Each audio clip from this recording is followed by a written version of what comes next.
Dear listener, this is part 2 of our KATE NASH tour diary of sorts. I'm your tour guide, the ghost of touching you. I was digressing a little bit about the industry, giving you some of the inside scoop of the industry, because most of you think, and this is tragic too, most of you think that success, that's in air quotes, is a wonderful thing. I mean, sure it is. I mean, look at Sandra Bullock. She's winning an Oscar. She never intended in her life as an actress to win an Oscar. She enjoys doing comic acting and things like that. She's winning an Oscar. Like, holy fuck. Now, of course, that sounds like everybody's dream. It's every actor's mind-blowing dream come true. Of course, is it? Remember, life is more complicated than any of you think it is. Example, she's not only winning an Oscar, but she has half the world saying, she didn't deserve that Oscar. Even she's thinking, I didn't fucking deserve this Oscar. Why'd they give this to me? Just because everybody likes me? Because the industry, I'm a fun, cool girl here in the industry, and everyone's like, let's give it to Sandra. She didn't think she earned it. Nobody does. I love Sandra Bullock, or at least I used to, before she started doing so many stupid movies. Watch Demolition Man. Oh my God, she's incredible in that. That movie is really smart. Demolition Man, science fiction movie, real smart ass, with Stallone and Wesley Snipes. Sorry, I'm thinking about other shit at the moment. I am the king of digressions, let's be honest.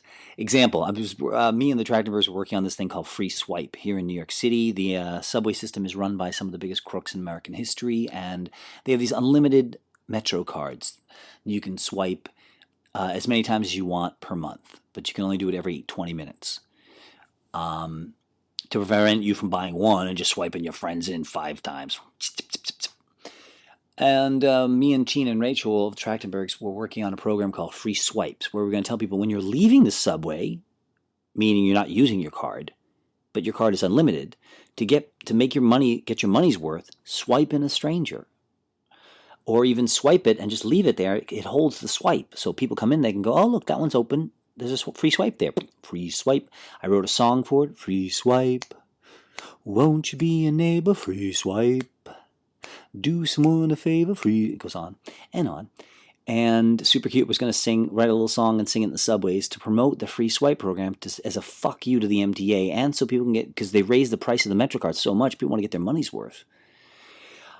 So my point is that I came up with a fictional spokesman for the Free Swipes program.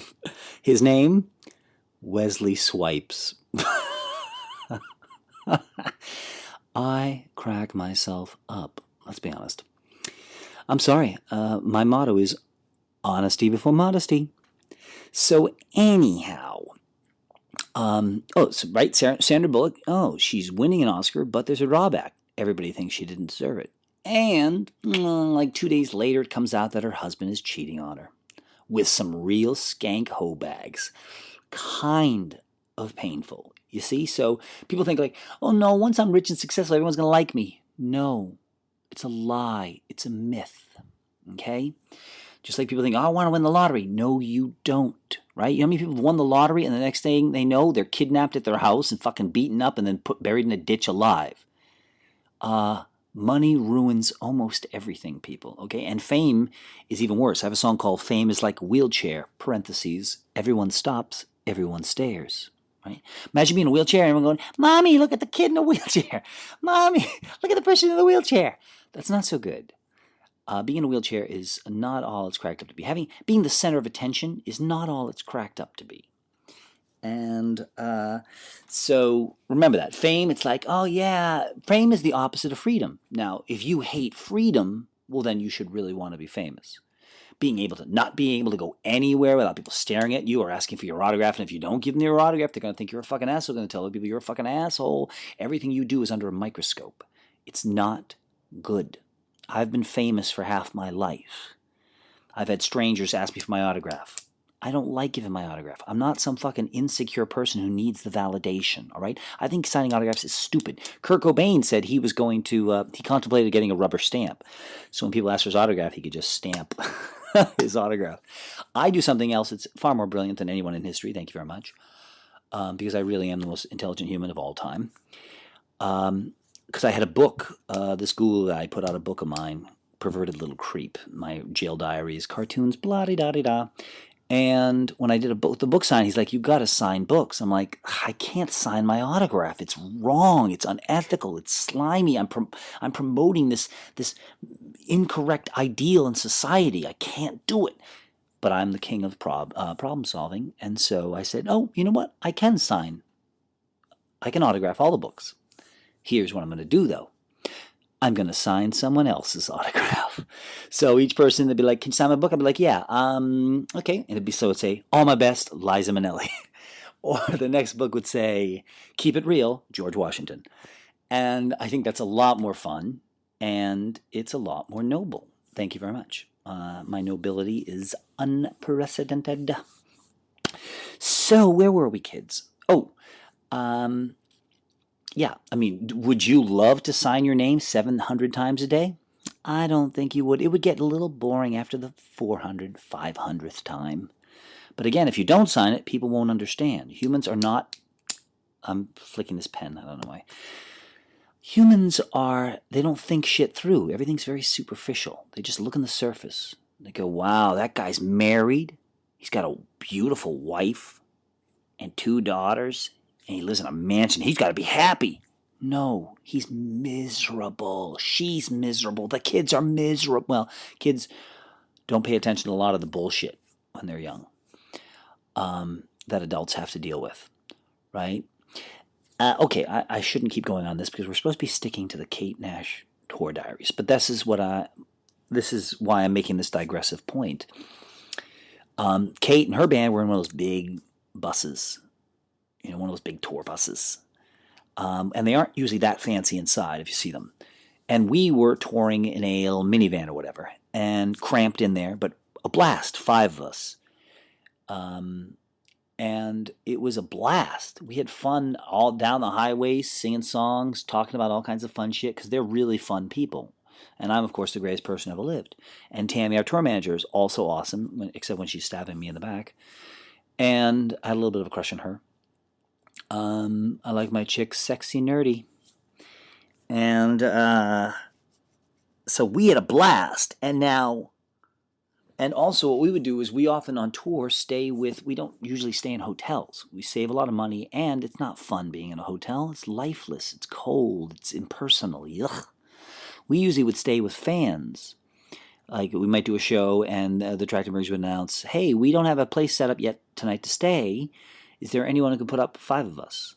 We're allergic to cats." And then 5 people would come up to after the show and say, "Yeah, I got a place. We got 2 rooms. Yeah." And almost everywhere we stayed was awesome. We'd stay with really cool people. Because if you're coming to see the Trachtenbergs, you're going to be an interesting, smart, cool person generally. Their fans were all really great. I mean, if I was touring with metalheads, I don't know that I would want to stay at their metalhead houses. Apologies to the metalheads, but you guys aren't very smart. And you're really uptight. Sorry. So Kate and them had to sleep on the bus. And so most people superficially would go, "Whoa, look at these guys. These guys are stars, and they're in a fucking tour, big, expensive tour bus." But even her band would say to us, they'd see us all crammed in the van with pillows and blankets and quilts, like it was a giant fluffy cloud.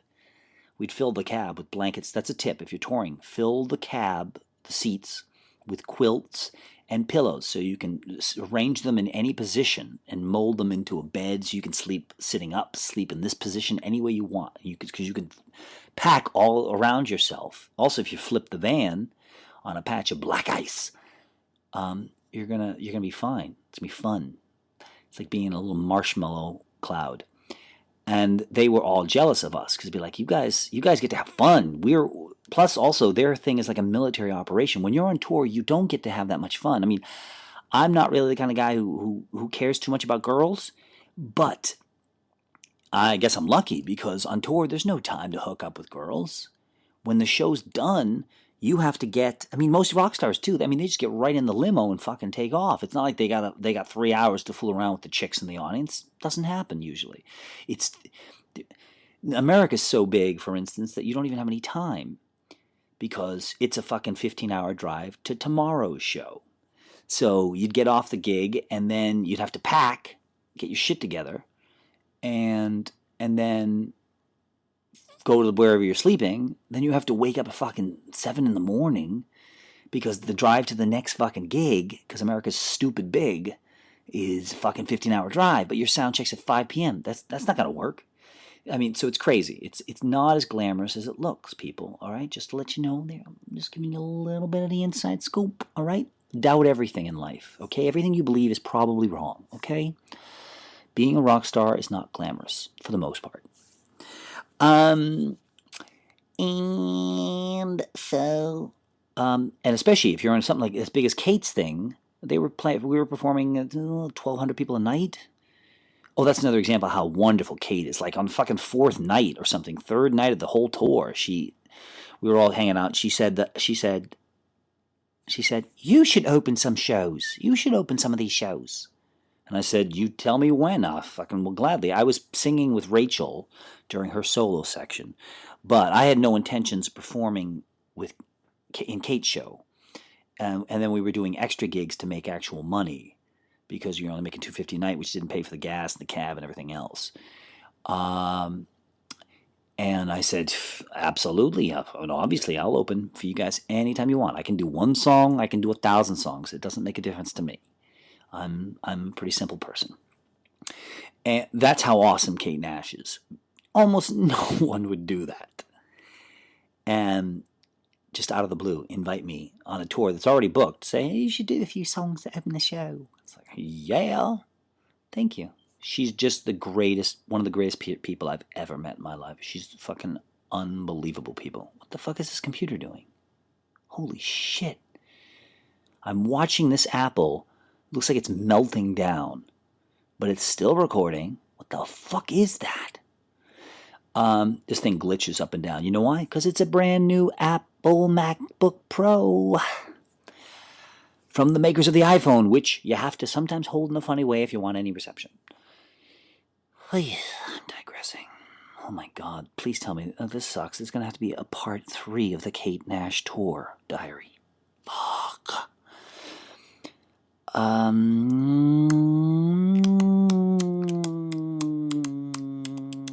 Trying to remember where I am and where I was headed. So something about going to different cities. Oh, yeah, the tour that big, 1,200. I think all the venues were like 600 to 12 or 1,300 people.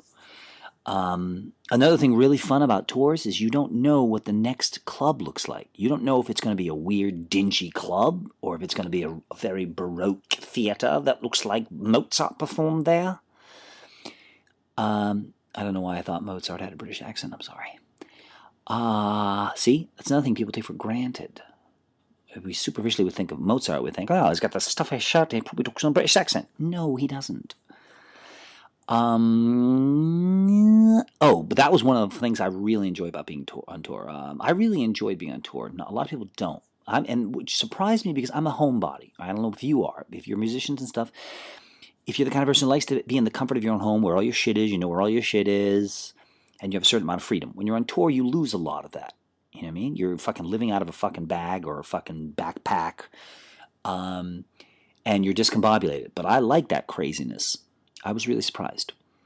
And I love going to new cities and meeting new people every day. I'm not shy. I'm very outgoing, extrovert. And so I really enjoy it. I guess if you were super shy, it might be bad. But I think even touring brings out people's shyness even. Because it's like, most people are afraid of their community. It's like, oh, what will the neighbors think? But if you're on tour, you no longer have to give a fuck what the neighbors think. Because you're never seeing the neighbors again. So, in a way, touring is awesome. I would do it forever. I would love to just be a fucking roadie. Even though I'm one of the world's greatest artists and one of the most talented motherfuckers of all time, I would be in heaven just being a fucking roadie.